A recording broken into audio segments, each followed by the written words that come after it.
چوتھی کہانی اسلام آباد کا سفر حمیرہ احمد۔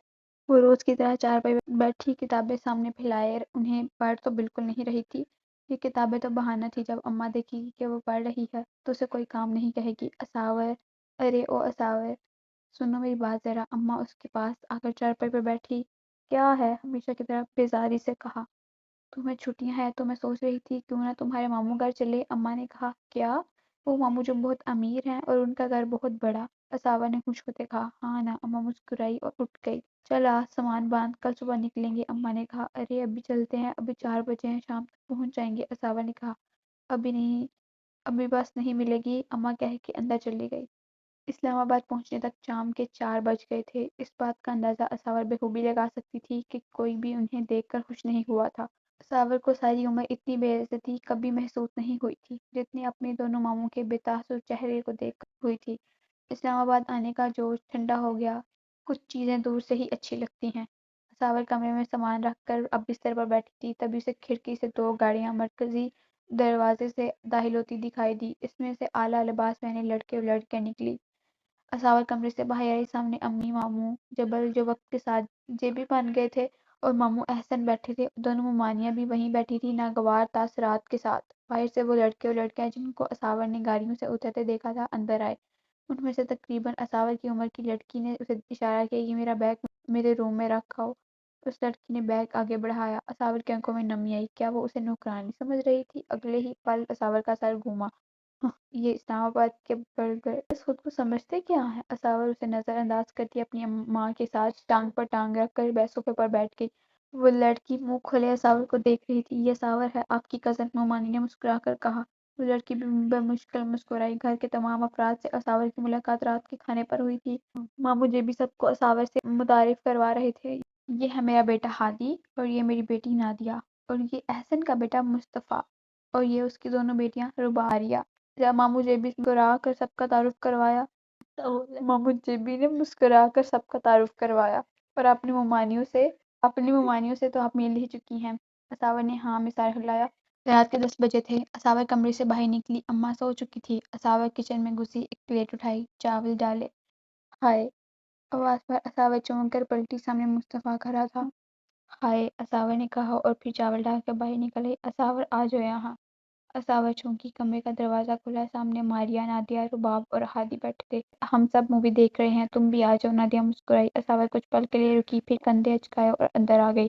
مصطفیٰ اس کے پیچھے داخل ہوا، دروازہ ہاتھ سے دھکیل کر بند کیا اور ہادی کے برابر بیٹھ گیا۔ تم ویسے کیا کر رہی تھی یہاں؟ رباب نے کہا۔ چاول چوری کر رہی تھی یہ، مصطفیٰ کی طرف سے جواب آیا۔ چوری نہیں کر رہی تھی، بھوک لگی تھی، مجھے معلوم نہ تھا۔ آپ اسلام آباد والوں کا دل اتنا چھوٹا ہے کہ آپ کے گھر میں کسی کو بھوک لگے تو دوبارہ کھانے لینے والے کو چور کہہ دیتے ہیں۔ اساور نے چمچ بھر کے چاول منہ میں ڈالے۔ مصطفیٰ کی مسکراہٹ پھیکی پڑی۔ او، میرا وہ مطلب نہیں تھا۔ مصطفیٰ نے بے مشکل مسکرانے کی کوشش کی۔ وہ صرف مذاق کر رہا تھا۔ نادیہ نے بے مشکل ضبط کیا۔ اساور اٹھی۔ میں بھی مذاق کر رہی تھی، اساور کہہ کر باہر نکل گئی۔ Interesting, I think I like her. مجھے لگتا ہے مجھے یہ پسند آئی ہے، ہادی نے کہا۔ او ریئلی؟ رباب نے غصے سے ہادی کو گھوڑا۔ میں ایک آزاد ملک میں رہتا ہوں، مجھے کسی کو پسند کرنے یا نہ کرنے کا پورا حق ہے، اس لیے گھورنا بند کرو، ہادی معصومیت سے بولا۔ اگلے دن اساور ناشتے کے بعد باہر باغیچے میں آ گئی۔ کل کے لیے سوئی مصطفیٰ نہ جانے کب آیا تھا۔ اساور چونکی۔ کوئی بات نہیں، میں بس مذاق میں کہہ رہی تھی، اساور مسکرا کر بولی۔ مصطفیٰ نے سر ہلایا اور مڑ گیا۔ اساور چونکی۔ اچھا تو وہ جلد فری ہو جاتا ہے، پر زیادہ بات نہیں کرتا تھا، اچھی بات ہے۔ اساور نے شانے اچکائے۔ اساور اور اماں واپس جانے کے لیے تیار تھے، پر ماموں جیبی نے روک لیا تھا۔ انہوں نے کہا کہ اتنے سال بعد آئے ہیں تو رک جائیں۔ اماں بھی مان گئی۔ اف، یہ بہنوں کو اپنے بھائیوں سے اتنا پیار کیوں ہوتا ہے؟ اساور وہاں ایک پل بھی ٹھہرنا نہیں چاہتی تھی، اسے گھر کی یاد آ رہی تھی، لیکن امی ماموں کے سامنے چپ ہو گئی اور اساور سے کہا نہیں گیا۔ بولا کیا ہو گیا؟ جب ہم آئے تھے تب تو ذرا خوش نہیں ہوئے تھے۔ اگلے ہفتے تک اساور کی سب سے ہاتھ سے دوستی ہو گئی، خاص کر کے ہادی سے۔ مصطفیٰ کبھی کبھی اس سے بات کر لیتا لیکن زیادہ نہیں۔ اساور کو محسوس ہوتا کہ وہ اسے نظر انداز کر رہا ہے، لیکن جب وہ اس سے بات کرتی تو وہ جواب دے دیتا۔ عجیب انسان ہے اساور، ایسی لڑکی تھی جو سب سے جلدی فری ہو جاتی ہے، وہ سکون سے بیٹھنے والے لوگوں میں سے نہیں۔ اللہ اللہ، اساور نے حال میں قدم رکھا۔ ہادی پورا بھیگا تھا اور مصطفیٰ بھی۔ رباب ویڈیو بنا رہی تھی اور نادیہ اور ماریا بیٹھی تھی۔ یہ کیا ہو رہا ہے؟ ساور نے پوچھا۔ کچھ نہیں، ہادی نے کہا۔ اچھا ابھی یہ کچھ نہیں ہے تو جب کچھ ہوتا ہے وہ کیا ہوتا ہے؟ ساور نے ہاتھ سینے پر باندھ کے کہا۔ ہادی ہنس دیا۔ پتہ نہیں، وہ چلتا اس کے قریب آیا۔ گائز، رباب نے سب کو مخاطب کیا۔ ہاں، مصطفیٰ اس کی طرف مڑا۔ چلو چھوڑو، تم سب کو خود پتہ چل جائے گا، رباب نے کہا۔ ارے بتاؤ نا، نادیہ نے ضد کرتے اسے دیکھا۔ نہیں بالکل نہیں، رباب نے نفی میں سر ہلایا۔ اساور، اماں نے اساور کو پاس بلایا۔ جی، اساور ان کے پاس بیٹھی۔ تمہاری ممانی نے تمہارے لیے ہادی کا رشتہ مانگا ہے۔ اساور چونکی۔ ہادی کے لیے؟ ماں کہہ رہی تھی تجھے پسند کرتا ہے، اماں نے کہا۔ اساور کی آنکھوں میں چمک پیدا ہوئی۔ کیا جواب دوں میں ان کو؟ اماں کے پوچھنے پر وہ چونکی۔ آپ کیا کہتی ہیں؟ اساور نے کہا۔ دیکھو بیٹا، تمہارا باپ ہے نہیں، کل کو میں مر گئی اکیلی ہو جاؤ گی، اچھا ہے ماموں کا رشتہ ہو جائے، اپنے تو ہیں۔ اساور نے سر ہلایا۔ تو ٹھیک، جو آپ کو صحیح لگے۔ اساور اٹھ کر جانے لگی۔ نہیں تم بھی بتاؤ، دل سے سوچ سمجھ کر، میں تو یہی لالچ کر رہی ہوں۔ اچھا خاصا لڑکا ہے، خوبصورت بھی ہے، پڑھا لکھا بھی، اور پیسہ بھی ہے، سب سے بڑھ کر گھر کا لڑکا۔ اساور نے اس بات میں سر ہلایا۔ اساور رات ساتویں آسمان پر تھی، بار بار خود کو آئینے میں دیکھتی، اللہ اللہ، دماغ میں کھچڑی بناتی، پھر شرما کر سر جھکا دیتی۔ اگلے دن چند دن میں اساور کا چال چلن بالکل بدل گیا۔ اب وہ گردن اگرا کر پر اعتماد چال چلتی۔ ہادی سے اس کی کم بات ہو گئی تھی، اساور نے دھیان نہیں دیا۔ اساور باغیچے میں ننگے پیر چل رہی تھی، مصطفیٰ سے ڈروانے کے لیے اس کے پیچھے جا کھڑا ہوا۔ اساور مڑی۔ غلط فہمی ہے آپ کی کہ آپ مجھے اب ڈرا سکتے ہیں۔ اوفو، مصطفیٰ نے افسوس سے سر جھٹکا۔ زیادہ نہیں ہو رہی تم دن بدن؟ کیا؟ اساور نے ہنس کر پوچھا۔ شو ہی، مصطفیٰ چل کر بولا۔ اساور کھلکھلائی۔ آپ کا کون سا کوئی نقصان ہو رہا ہے؟ اساور ایک پیر پر گھومتی اپنے کمرے کی طرف جا رہی تھی، تبھی وہ ہادی کے کمرے کے سامنے رکی۔ دروازہ تھوڑا سا کھلا تھا، تجسس کے مارے وہ دروازے کے پاس کھڑی ہو گئی۔ امی امی، آپ کیوں نہیں سمجھ رہی؟ ہادی کا سر شدید درد کر رہا تھا۔ کیا سمجھوں میں؟ ہاں، آپ نے کہا تھا کہ اساور اچھی لگے ہے تمہیں۔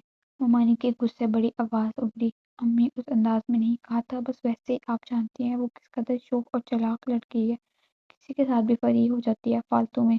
بٹ سوری ٹو سے موم، اس طرح کی لڑکیاں دوست نہیں بن سکتی، گرل فرینڈ بن سکتی ہیں، ٹائم پاس کے لیے اچھی ہوتی ہیں، لیکن بیوی نہیں، ہرگز نہیں۔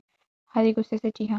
بہیو، ہادی بیٹے ایسے نہیں کہتے، ممانی نے کہا۔ ان کی آواز میں غصہ نہیں تھا، بس تھوڑی سختی۔ دیکھیں ممی، وہ لڑکی اچھی ہے، پیاری ہے، لیکن بہت کوئی چائلڈش ہے، کوئی میچور بھی۔ میرا کام اور لائف اسٹائل ایسا ہے کہ میرے ساتھ ایک پر اعتماد اور کانفیڈنٹ لڑکی رہ سکتی ہے، اور مجھے اس طرح کی لڑکی چاہیے۔ اساور جیسی لڑکیاں وہ اچھی ہوتی ہیں، یہ نہیں کہہ رہا بری ہے، پر ممی شاید ان کی شادی کی ابھی عمر نہیں، شادی کے لیے میچور ہونا ضروری ہے ممی۔ چائلڈش لڑکیوں کی حرکتیں دیکھ کر چند پل مسکرایا جا سکتا ہے، انہیں اپنایا نہیں جا سکتا۔